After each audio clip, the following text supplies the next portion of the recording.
करण्यासाठी इथे बॅटर तयार करून घेतलं होतं. ते थोडं थोडं बॅटर असं गरम तेलामध्ये सोडत होते.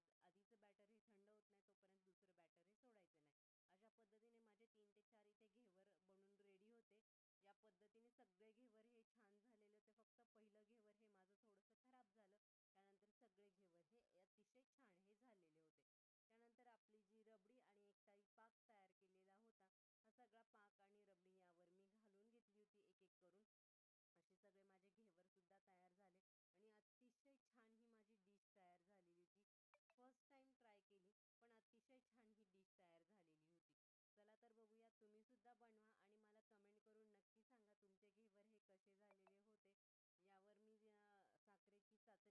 हे कसे झालेले होते. यावर मी साखरेची चाचणी सुद्धा यावर टाकलेली होती.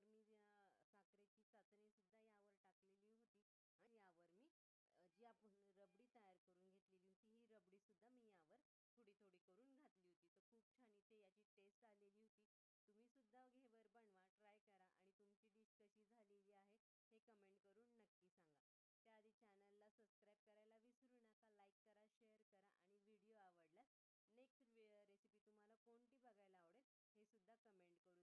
अशा पद्धतीने माझे सगळे घेवर इथे हे बनून तयार झाले.